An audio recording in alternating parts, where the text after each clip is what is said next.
मेरा नाम है सवत मिश्रा और आज हम लोग इंडिया एंड रशिया रिलेशंस के लिए पॉइंट ऑफ व्यू से बहुत ही ज़्यादा इम्पोर्टेंट डिस्कशन करेंगे। रिसेंटली 3 और 4 दिसंबर को Russian president Vladimir Putin Bharat की स्टेट विजिट पर आए थे। हम लोग इसके कॉन्टेक्स्ट में इंडिया एंड रशिया रिलेशंस के अपडेट को एनालाइज करेंगे।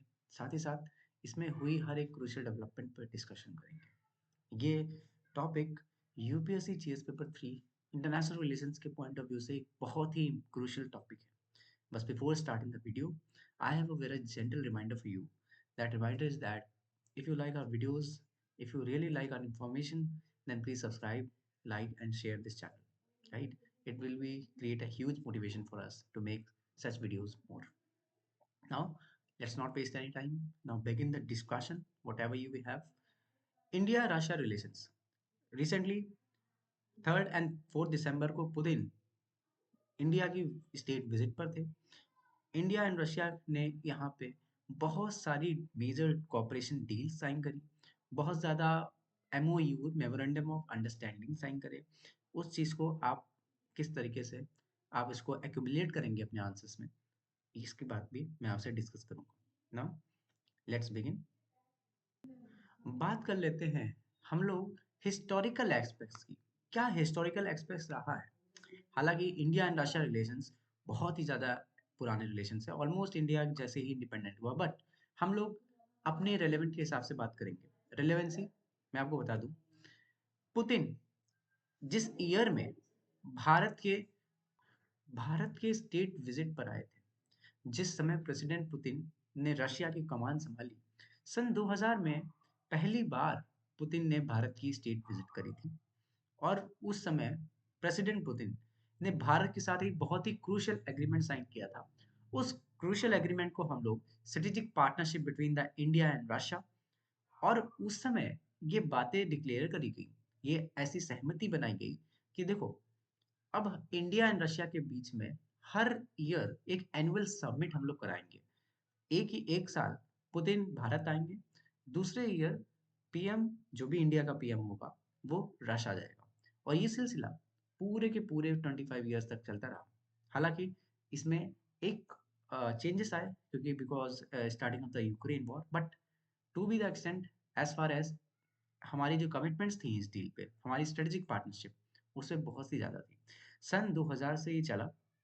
2010 में हम लोग ने स्ट्रेटेजिक पार्टनरशिप को एक कदम ऊपर बढ़ा के हम लोग ने इसको specially and privilege strategic partnership में कन्वर्ट कर दिया। ये एक स्ट्रेटेजिक पार्टनरशिप से भी एक ऊपर लेवल है इन द डिप्लोमेटिक रिलेशन। ये हम लोग ने काम 2010 में किया था। 2021 में हम लोग ने एक और इसमें चीजें ऐड करी। हम लोग ने रशिया के साथ 2+2 डायलॉग एक ऐसा डिप्लोमेटिक मीटिंग होती है जिसमें उन दोनों कंट्रीज के defence minister and foreign minister की बाइलैटरल मीटिंग होती है। वो बहुत ही इंपॉर्टेंट है। ऐसे कंट्री बहुत ही इंपॉर्टेंट जो उनके लिए कंट्रीज होते हैं उनके साथ ही ऐसे 2+2 डायलॉग होल्ड करते हैं। बाकी ऐसे 2+2 डायलॉग होल्ड नहीं करते हैं, सारी कंट्रीज के साथ ऐसे नहीं किए जाते, सिर्फ बहुत ही इंपॉर्टेंट कंट्रीज के साथ किए जाते हैं। साथ ही 2024 में 22nd समिट हुआ जिसमें पीएम मोदी मॉस्को गए, और वहां पे enduring and expanding our partnership and focus था हमारे इकोनॉमिक टाइज पे। राइट?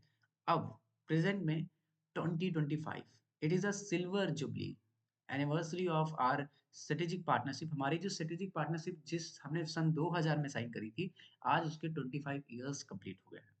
तो इसके इसके लिए भी, और हम लोग ने 2030 तक हमारे जो फ्यूचर है गोल्स हैं उसको सेट करा है हमारे बायलैटरल रिलेशंस के लिए। ठीक है? Now let's move on to the next slide.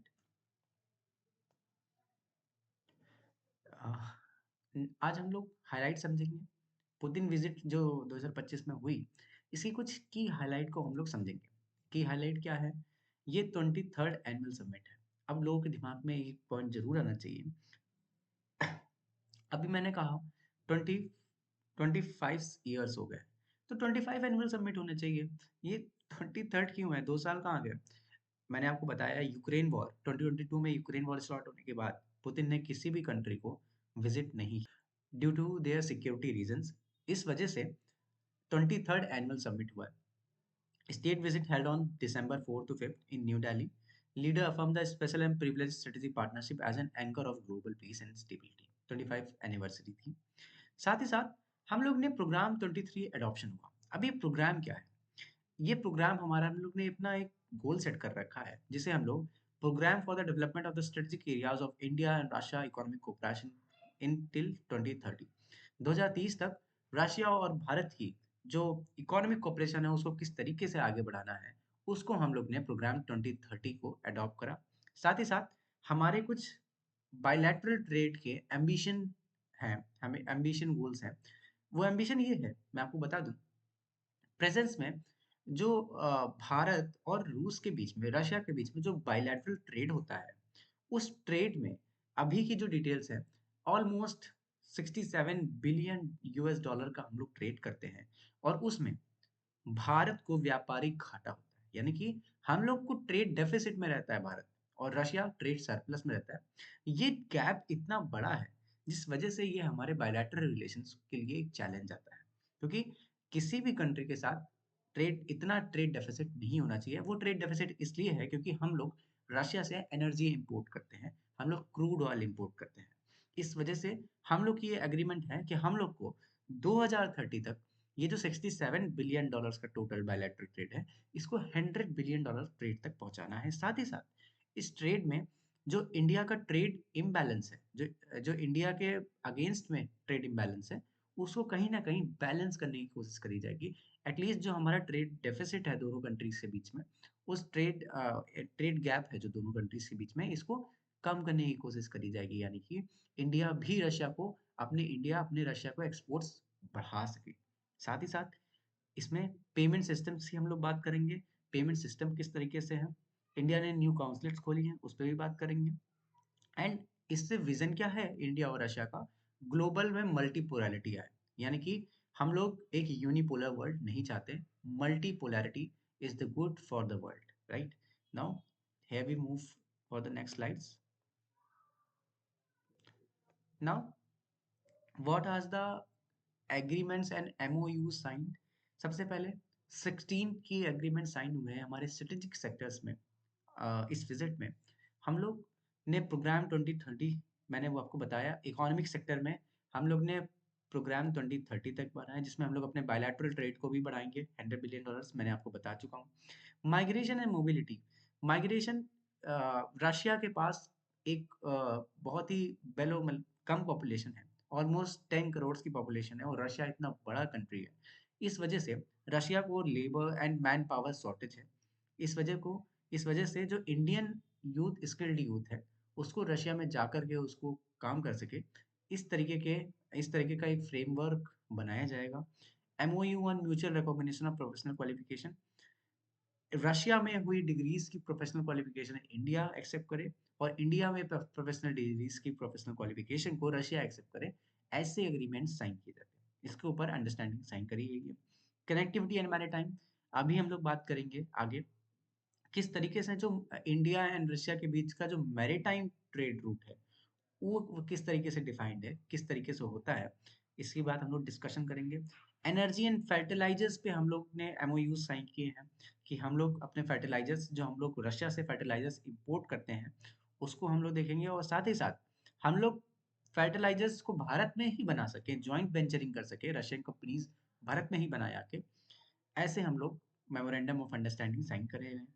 Hearth health care and pharma, health care में भी जो इंडियन फार्मास्यूटिकल सेक्टर से उसके थ्रू रशिया में किस तरीके से उसका बिजनेस ग्रो हो सकता है, ये डिस्कशन किए गए।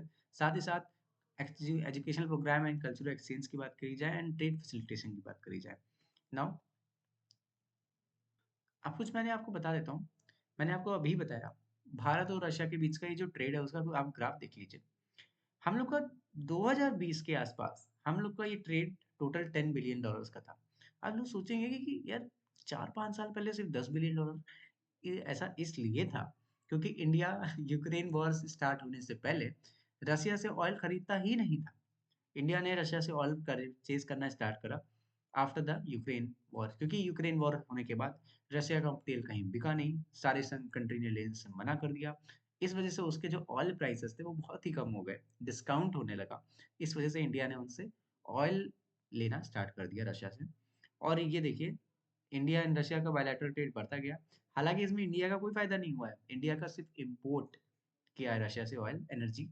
आज हमारा trade here year 65.7 billion dollar.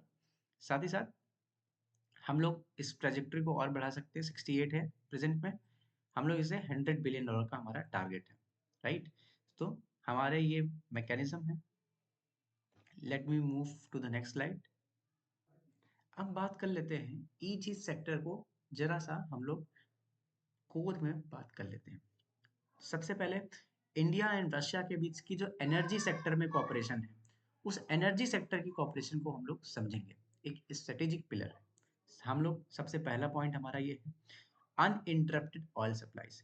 Russia ने इंडिया को ये इंश्योर किया है कि हम लोग बिना किसी इंटरप्शन के आपको लगातार ऑयल शिपमेंट्स करते रहेंगे, जिस वजह से इंडिया की जो एनर्जी सिक्योरिटी है वो इंटैक्ट रहेगी। सेकेंड पॉइंट, जो LNG and coal partnership, expanded cooperation in LNG and LPG infrastructure in cooking coal supplies. Both sides agreed to collaborate on the underground coal gasification technologies for sustainable energy extraction. जो भारत में जो resources हैं, भारत में जो हमारे पास LNG and coal reserves हैं भारत में, उसको किस तरीके से इंडिया क्रुशली एक्सट्रैक्ट कर सकता है, रशिया अपनी टेक्नोलॉजी से हमारी उसमें हेल्प करेगा। हमारे एंड रशिया के बीच में सिविल न्यूक्लियर कोऑपरेशन एग्रीमेंट भी है। अब जिनको नहीं पता civil nuclear cooperation agreement, let me explain in brief. Nuclear energies को हम लोग बेसिकली टू प्रोमिनेंट एरियाज में यूज करते हैं। पहला, इन अ डिफेंस, जहाँ पे हम लोग न्यूक्लियर वेपन्स बनाते हैं जो कि हमारे देश की सुरक्षा के लिए है। साथ ही साथ दूसरी तरफ हम लोग न्यूक्लियर टेक्नोलॉजीज का यूज करते हैं अपनी एनर्जी रिक्वायरमेंट को क्रिएट करने के लिए। हम लोग एक न्यूक्लियर पावर प्लांट बनाते हैं, जिस पावर प्लांट में हम लोग न्यूक्लियर एनर्जी का यूज करके हम लोग इलेक्ट्रिसिटी जनरेट करते हैं। हर एक न्यूक्लियर प्लांट की एक कैपेसिटी होती है इलेक्ट्रिसिटी को जनरेट करने की। Russia is masters in this technology. साथ ही साथ हमारे बहुत ही इम्पोर्टेंट रशिया के साथ एग्रीमेंट किया था सिविल न्यूक्लियर कॉर्पोरेशन का। उसका रिजल्ट ये है कि हम लोग ने तमिलनाडु में ये जो कुडनकुलम ये जो कुडनकुलम जगह है तमिलनाडु में, वहाँ पे रशिया की टेक्नोलॉजी से हम लोग ने एक न्यूक्लियर पावर प्लांट कंस्ट्रक्ट किया है। और मजे की बात यह है कि ये भारत का सबसे बड़ा न्यूक्लियर पावर प्लांट है। इसमें हम लोग एडवांस डिस्कशन में है रशिया के साथ कि हम लोग दूसरा सेकंड साइट हम लोग रशिया इस पावर प्लांट के लिए ढूंढे। रशिया की जो ये कुडमकुलम में जैसा प्लांट है, ऐसा हम लोग दूसरी जगह भी लगाना चाहते हैं। इस वजह से हम लोग इस पे डिस्कशन कर रहे हैं। ये क्लीन एनर्जी गोल को हमारे दर्शाता है। साथ ही साथ investment and long term contract, leaders agreed to expeditiously resolve issues faced by the investors in energy sectors. Emphasis placed on a security term contracts for fertilizers, energy resources to ensure price stability. मैं civil nuclear corporation में भी ये तो investment and long term contracts की बात हो गई। जो भी हमारी एनर्जीज की कंपनीज हैं, मैं आपको एक बात बताता हूँ, एक बहुत ही इंपॉर्टेंट बात। रिसेंट एक इंसिडेंट हुआ, यूरोपियन यूनियन ने इंडिया की एक ऑयल कंपनी थी जिसे नायारा ऑयल कंपनी कहते हैं, उसका नाम नायारा और प्राइवेट ऑयल कंपनी है। उस पे यूरोपियन यूनियन ने सैंक्शंस लगाए। अब इसलिए लगाए क्योंकि उस नायारा एनर्जी कंपनी में जो 49% की पार्टनरशिप है, वो एक रशियन कंपनीज की है। सो ये जो इशू आ रहा है, जो रशियन कंपनी की पार्टनरशिप की वजह से इंडियन कंपनीज पे सैंक्शंस लग रहे हैं, इसको किस तरह से डील करेंगी। Investment and long term contracts issues आ रहे हैं, इसको जिस तरीके से डील किया जाए, ऐसी बातें चल रही हैं इंडिया एंड रशिया के बीच में। सिविल न्यूक्लियर कॉर्पोरेशन में अब हम बात कर लेते हैं, एक पॉइंट जो मैं आपको बताना भूल गया। सिविल न्यूक्लियर कॉर्पोरेशन में एक बहुत ही इंपॉर्टेंट चीज है जो आप लोग जरूर अपने दिमाग में रखिए। हम लोग SMR पे बात कर रहे हैं, हमारे स्मॉल मॉड्यूलर रिएक्टर्स। देखिए, अगर हम लोग को न्यूक्लियर एनर्जी को सच में अपने एनर्जी की रिक्वायरमेंट्स में इंक्लूड करना है बहुत ज्यादा, तो भारत का एक एम्बिशन है कि हम लोग 100 गीगावाट तक न्यूक्लियर पावर से एनर्जी बनाए 2047 तक। और उस 100 गीगावाट का जो गोल है, हम लोग की जो लार्ज एनर्जी रिक्वायरमेंट है इलेक्ट्रिसिटी की, हम लोग उसे ऐसे नहीं पूरा कर सकते कि एक बड़ा रिएक्टर लगा दिया और फिर उससे ज़्यादातर जगह पे पहुँच जाए, ऐसा नहीं हो सकता, राइट? इस वजह से इसको एफिशिएंटली हैंडल करने के लिए हम लोग ने क्या तरीका निकाला कि हम लोग हर एक बड़े डिस्ट्रिक्ट में, हर एक डिस्ट्रिक्ट में छोटे मॉड्यूलर रिएक्टर्स क्यों ना बनाएं। हम लोग स्मॉल मॉड्यूलर रिएक्टर्स पे काम करें और ऐसी ऐसी टेक्नोलॉजी, एसएमआर की टेक्नोलॉजी रशिया के पास है और रशिया उस टेक्नोलॉजीज में हमारे साथ कोलैबोरेशन करने को भी तैयार है। Now let's move to the next slide. Now here is a slide where is defense and military cooperation। हम जो इंडिया एंड रशिया के रिलेशन को थोड़ा भी समझते हैं, वो सोचते हैं कि यार डिफेंस के बिना कैसे डिफाइन होंगे इंडिया एंड रशिया के रिलेशंस। या आप बिल्कुल सही हैं। भारत और रशिया के बीच में डिफेंस पार्टनरशिप बहुत ही ज़्यादा इम्पोर्टेंट है, बहुत ही ज़्यादा क्रूशल है, क्योंकि हमारे रिलेशंस को डिफेंस कॉपरेशन बहुत ज़्यादा कवर करता है। ठीक है, इसमें हम लोग किस तरीके से मूव कर रहे हैं आगे। देखिए, भारत और रूस के बीच में जो जनरली जो एग्रीमेंट टाइप रहा है, जनरली जो जिस तरीके का हम लोग डिफेंस कॉपरेशन देखने को मिला है, वो कहीं ना कहीं आप देखेंगे भारत ने चेक काट के दे दिया रशिया को और रशिया ने वेपन्स दे दिया। गलत नहीं है, दुनिया में ऐसा ही होता है, बट जिस तरीके की हमारी कॉपरेशन है, जिस तरह की हमारी यू नो पार्टनरशिप है, उस पार्टनरशिप को एनहांस करने के लिए हम लोग बायर और सेलर, यानी कि दुकानदार और कस्टमर के रिलेशनशिप से आगे बढ़ करके हम लोग क्यों ना अपनी टेक्नोलॉजीज पे को वर्क करें, को डेवलपमेंट करें उनका, साथ ही साथ उनका को प्रोडक्शन भी करें। अब मैं इसका एक बहुत ही इंपॉर्टेंट एग्जांपल आपको देना चाहूंगा। ये आपको दिख रहा है, BrahMos. BrahMos supersonic cruise missile. India की इंडिया की इंडिया की जो ये जो नाम है ना ब्रह्मोस, ये इंडिया की और ये रूस की रिवर्स के ऊपर रखा गया है। हमारी ब्रह्मपुत्र से ब्रह्म लिया गया है एंड मॉस्कोवा से मॉस लिया गया है, तो हम लोग ने इसे ब्रह्मोस बनाया है। इसे इंडिया एंड रशिया के जॉइंट वेंचर में बनाया गया है ब्रह्मोस मिसाइल, जो कि पाकिस्तान की नींद उड़ाने के लिए जानी जाती है। ठीक है, तो हमने रशिया के साथ बहुत सारे एग्रीमेंट्स कर रखे हैं, बहुत सारे इक्विपमेंट्स परचेज कर रखे हैं। हम लोग ने 2018-19 में रशिया के साथ एक बहुत ही इंपॉर्टेंट डील साइन करी, जिस डील को हम लोग ने S-400 Triumph air defence system कहते हैं। ठीक है, हम लोग ने रशिया से 5 एयर डिफेंस सिस्टम की रेजिमेंट्स ली, 5 रेजिमेंट्स को परचेज करा, S-400। और इस S-400 ने अपनी कैपेसिटी रिसेंटली ऑपरेशन सिंदूर में दिखाई। रूस के हमारे जो सारे वेपन्स हैं, S-400 हो, ब्रह्मोस हो, Su-30 MKI फाइटर जेट्स हो, इन्होंने अपनी कैपेबिलिटीज को शो करा है रिसेंट कॉम्बैट में। Su-30 MKI सबको पता है, इंडियन एयरफोर्स की बैकबोन मानी जाती है। इंडियन एयरफोर्स 250 सुखोई 30 MKIs को यूज करती है। इससे ज्यादा किसकी भी एयरक्राफ्ट कोई इंडियन एयरफोर्स नहीं यूज करती है। सो हमारे बहुत ही इंपॉर्टेंट है। साथ ही साथ हम लोग की जो AK-203 SR राइफल्स हैं, इसे हम लोग अमेठी में जॉइंट वेंचरिंग कर रहे हैं। रशिया की ही ये राइफल है, उसकी हम लोग असॉल्ट राइफल्स को बिल्ड कर रहे हैं, इंडिया के अंदर मैन्युफैक्चरिंग कर रहे हैं। तो ये हमारी कोलैबोरेशन है। साथ ही साथ हमारी स्ट्रेटेजिक फ्रेमवर्क है, जो लॉन्ग टर्म मिलिट्री पार्टनरशिप हुई। हम लोग इसमें मेक इन इंडिया को पिवट कर रहे हैं, हम लोग ब्रह्मोस को इंडिया में बना रहे हैं, असॉल्ट राइफल्स बन रही हैं। ऐसे बात चल रही है कि S-400 की बैटरीज को बनाया जाए इंडिया में, मिसाइल्स को बनाया जाए। साथ ही साथ S-400 की और बैटरीज को खरीदने की इंडिया डिस्कशन में है रशिया के साथ। और मे बी S-500 पे भी बात चल रही है, जो S-400 का भी एक एडवांस वर्जन है, जिसे S-500 प्रोमेथियस कहते हैं। ये उसकी रेंज ऑलमोस्ट 500 किलोमीटर्स की है। और वो ऐसा कहा जाता है, माना जाता है कि वो hypersonic missiles, fifth generation stealth aircrafts and even anti satellite operation को भी कर सकता है वो। तो इतना ज्यादा efficient air defence system S-500 पे डिस्कशन इंडिया एंड रशिया के बीच में चल रही है।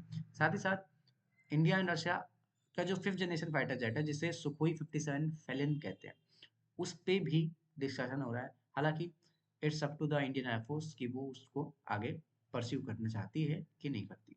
ठीक है, और मेंटेनेंस एंड स्पेयर पार्ट्स, ये भी एग्रीमेंट हुआ है कि agreement on the joint manufacturing of the spare parts in India for the Russian origin equipment.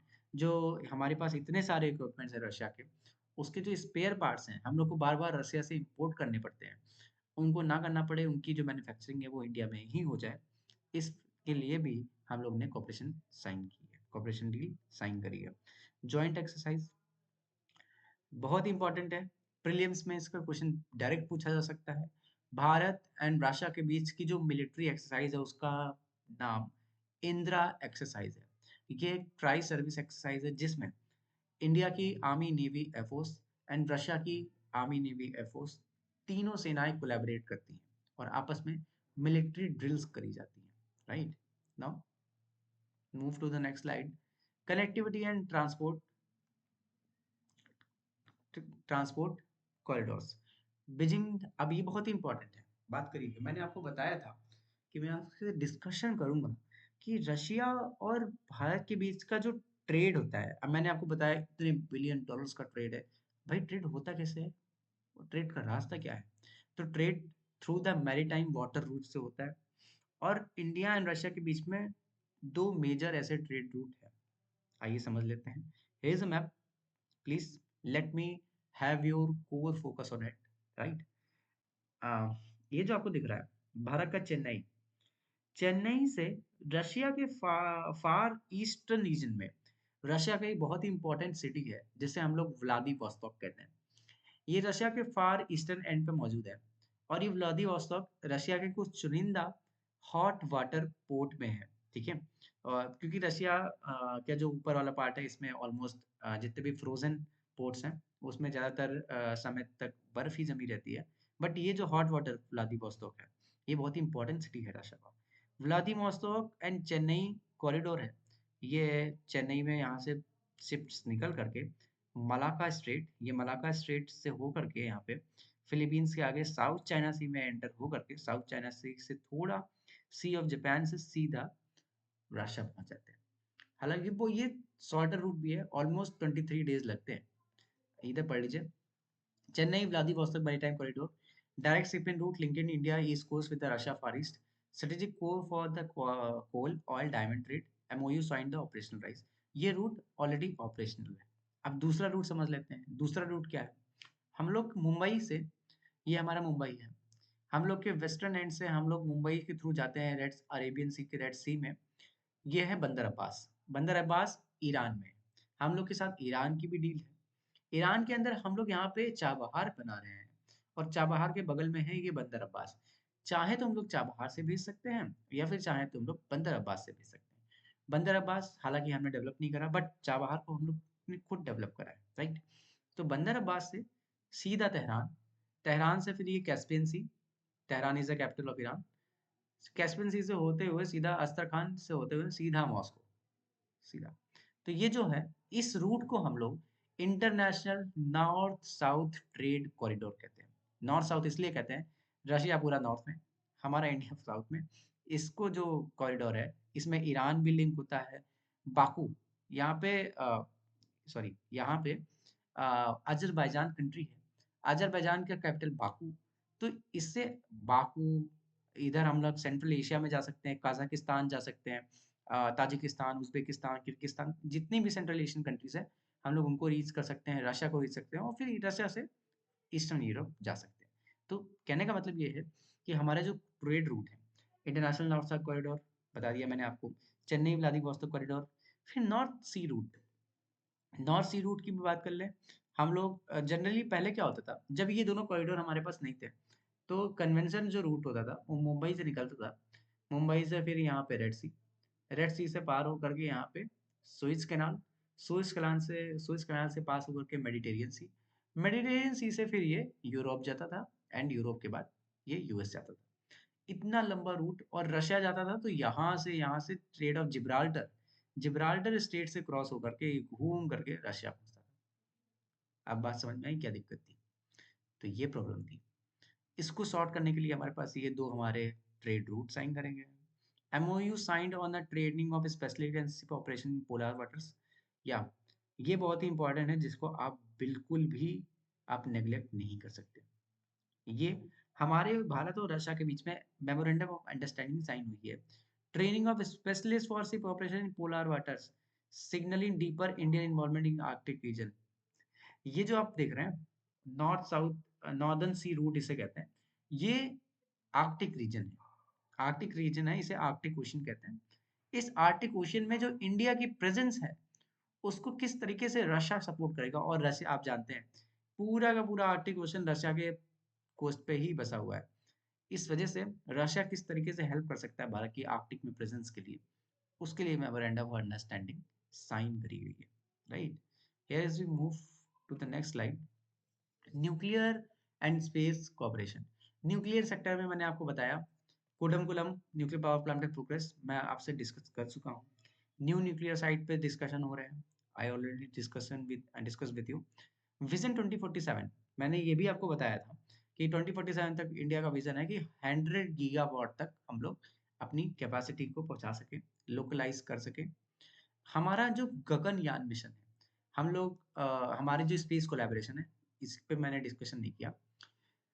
India का इसरो का एक बहुत ही एम्बिशन प्रोजेक्ट है गगनयान मिशन, जिस गगनयान मिशन में इंडिया अपने एस्ट्रोनॉट भेजेगा on in a lower earth orbit, और वहाँ पे हमले हमारे स्पेस एस्ट्रोनॉट जाके के वहाँ पे अपनी रिसर्च करेंगे।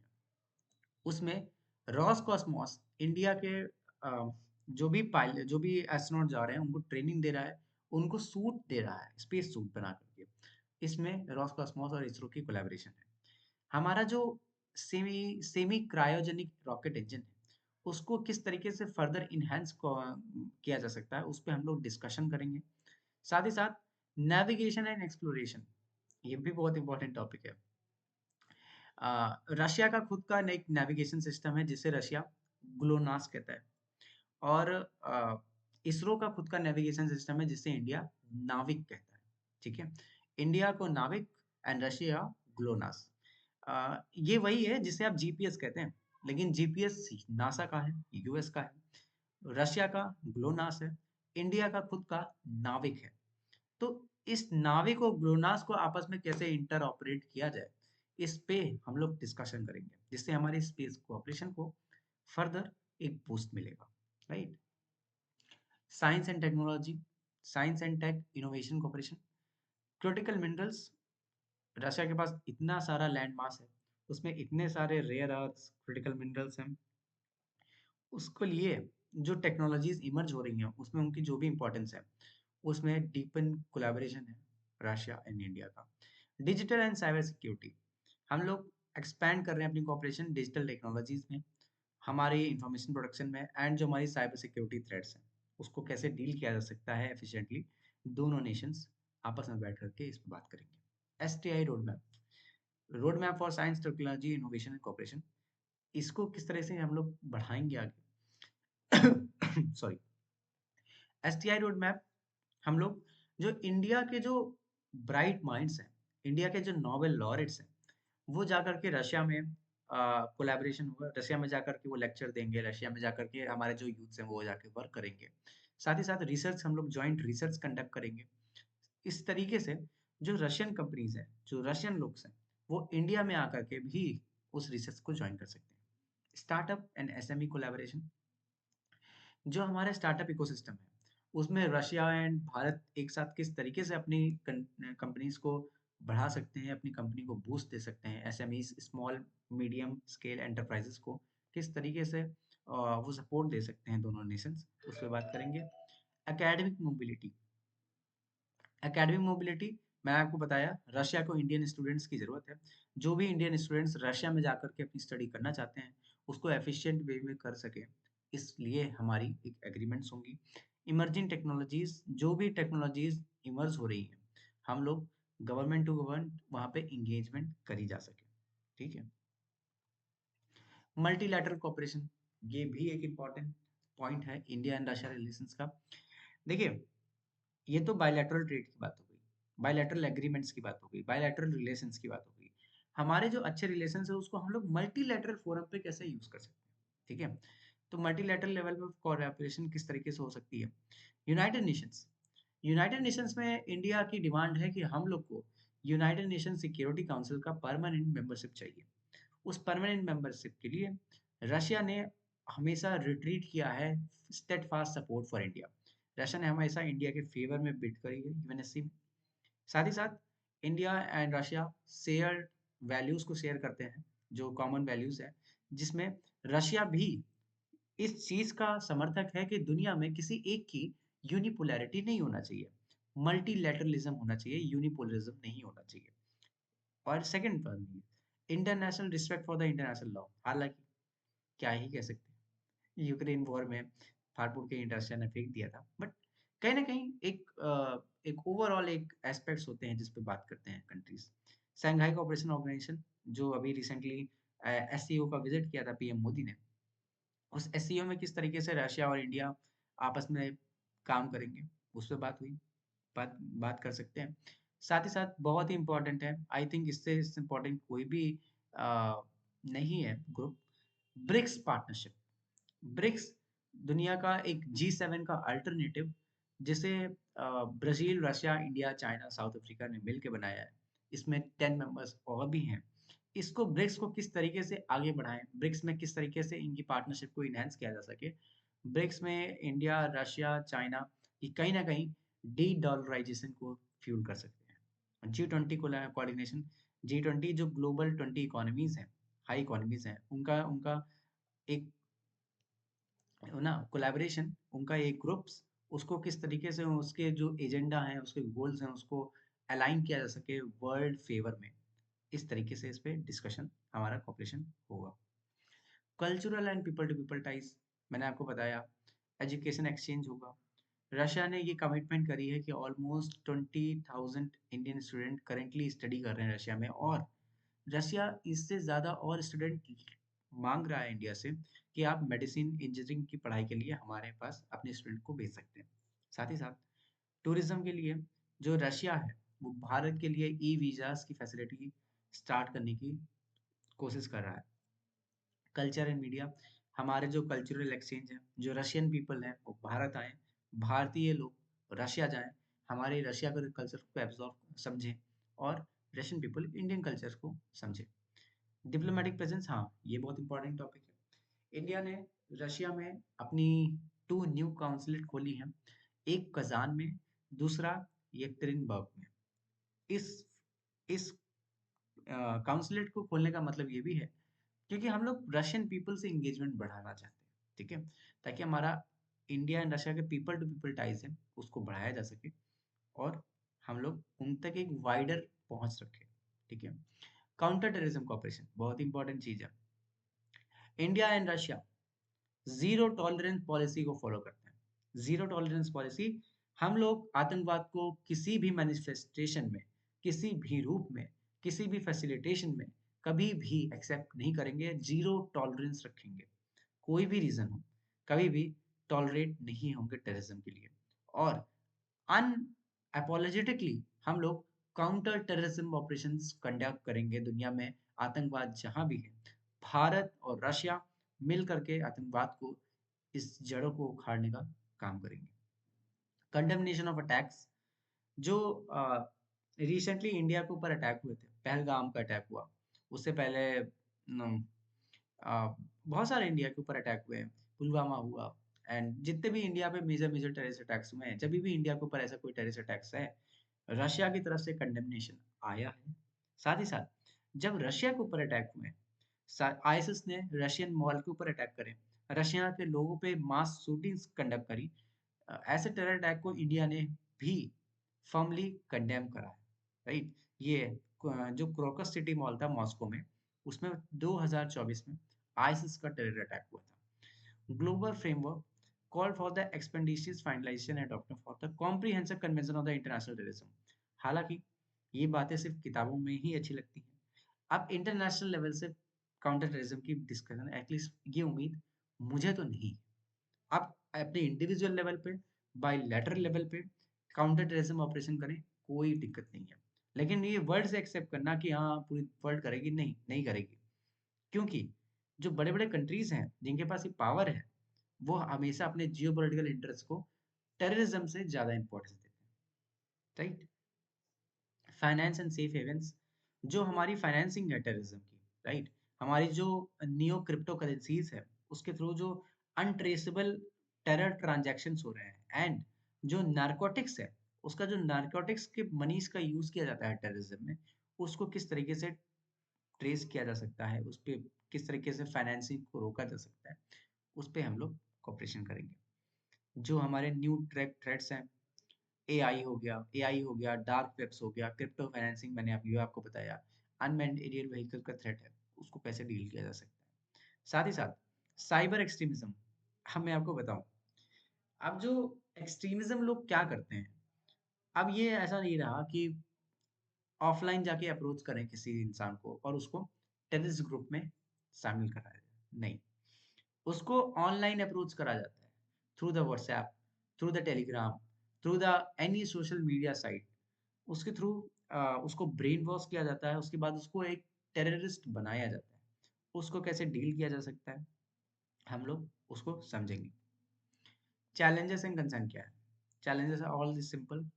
ट्रेड इम्बैलेंस, मैंने आपको बताया ट्रेड इम्बैलेंस है, जो हमारा ट्रेड इम्बैलेंस है भारत और रशिया के बीच में, ट्रेड डेफिसिट जो इंडिया के अगेंस्ट है, उसको डील करना, किस तरीके से हम लोग उसको डील करेंगे। सैंक्शंस इम्पैक्ट, हाँ, यूक्रेन वॉर, जब रशिया यूक्रेन वॉर स्टार्ट हुई, उस यूक्रेन वॉर की वजह से रशिया के ऊपर इंटरनेशनल सैंक्शंस लगे। उस इंटरनेशनल सैंक्शंस के नतीजा ये हुआ कि भारत ने जो डील साइन कर रखी थी रशिया के साथ, उस पे एक बहुत ही ज़्यादा नेगेटिव इम्पैक्ट पड़ा। हमारे S-400 की डिफेंस बैटरीज डिले होने लगी। आज तक, इवन टुडे, हमने 5 डील साइन कर रखी थी 2019 में। आज ऑलमोस्ट 7 ईयर्स, 6-7 ईयर्स होने को आए, सिर्फ 3 रेजिमेंट इंडिया को डिलीवर हुई। 2 रेजिमेंट अभी भी आनी है, रशिया कह रहा है कि 2026 से 7 तक दोनों रेजिमेंट डिलीवर कर देगा। तो ये इम्पैक्ट पड़ा। पेमेंट हर्डल्स, अब मैंने आपको बताया हमारा ट्रेड होता है, इस कॉरिडोर से होता है, भाई पैसे भी तो दोगे ना। तो पेमेंट कैसे करते हैं, अब जिनको ये पूरा सिस्टम नहीं पता, मैं आपको बता देता हूँ। इंटरनेशनल लेवल पे इस ऐसा नहीं होता जैसे हम लोग पेमेंट करते हैं, एक तरीका ढूंढा गया कि कैसे देश एक दूसरे को पेमेंट करेंगे, राइट। तो उसे पेमेंट के लिए इंटरनेशनली सारे देशों ने कोलैबोरेट करके एक मैकेनिज्म बनाया। उस मैकेनिज्म को हम लोग स्विफ्ट मैकेनिज्म कहते हैं, ठीक है। स्विफ्ट मैकेनिज्म ग्लोबल ट्रेड के लिए एक एक तरीका है आपस में ट्रेड करने का। उस ट्रेड में बेसिकली होता ये है कि वॉस्त्रो अकाउंट और नॉस्त्रो अकाउंट खोला जाता है। जैसे जो रशिया है, रशिया इंडिया ट्रेड करते हैं स्विफ्ट के थ्रू, तो रशिया का जो अकाउंट होगा वो इंडिया में, उसे नॉस्त्रो अकाउंट कहते हैं, और इंडिया का जो अकाउंट होगा रशिया में, उसे वॉस्त्रो अकाउंट कहते हैं, ठीक है। कहने का मतलब ये है, और इस तरीके से हमारा बायलैटरल ट्रेड होता है। लेकिन हुआ ये कि यूएस के प्रेशर में स्विफ्ट से ही रशिया को बाहर निकाल दिया गया। उसका नतीजा ये हुआ कि हम लोग चाह करके भी रशिया के साथ डॉलर में तो पेमेंट हो ही नहीं सकती थी। इस वजह से हम लोग ने इसका एक तरीका और निकाला कि हम लोग ने अपनी नेशनल करेंसीज में रूपी रूबल ट्रेड को बढ़ावा दिया। फिर उसमें भी प्रॉब्लम आने लगी, क्योंकि प्रॉब्लम ये आने लगी कि रुपी तो सिर्फ भारत ही एक्सेप्ट कर सकता है, और भारत रशिया को इम्पोर्ट एक्सपोर्ट करता ही नहीं है। और जब रशिया को एक्सपोर्ट नहीं करेगा तो रशिया के पास रुपी बहुत ज्यादा अमाउंट में इकट्ठा होने लगा। रशिया उस रुपी का करेगा क्या जब भारत कुछ बेचता ही नहीं है रशिया को। सो उसको किस तरीके से डील किया जा सकता है, तो इंडिया ने बीच में रुपी को हटा करके यूएई का दिरहम, एंड कुछ कंट्री चाइना की युआन और डिजिटल करेंसीज में भी पेमेंट करनी चाहिए रशिया को। इंडियंस इन कॉन्फ्लिक्ट जोन, ये भी एक इशू है। ऐसा इशू देखा गया कि यूक्रेन वॉर के अंदर इंडियंस को, मतलब कि वहां पे लड़ने के लिए भेजा जा रहा था। अब वो इंडियंस ने वीडियो बना के अपलोड करी सोशल मीडिया पे, बहुत ही वायरल हुई। और साथ ही साथ मिनिस्ट्री ऑफ एक्सटर्नल अफेयर्स तक जब तक ये मामला पहुंचा, इसमें प्रॉब्लम ये थी कि एटलीस्ट उनके साथ एक फ्रॉड हुआ। उनके साथ ये फ्रॉड हुआ, ये इंडिया में जो ब्रोकर्स थे, जो एजेंट्स थे, उन्होंने उनको मिस इन्फॉर्म किया, उनको एक अच्छी जॉब का एक झांसा दिया, और रशिया जाकर के वहाँ रशियन मिलिट्री में उनको सर्व करने के लिए, कॉन्ट्रैक्ट साइन करने के लिए मजबूर कर दिया गया।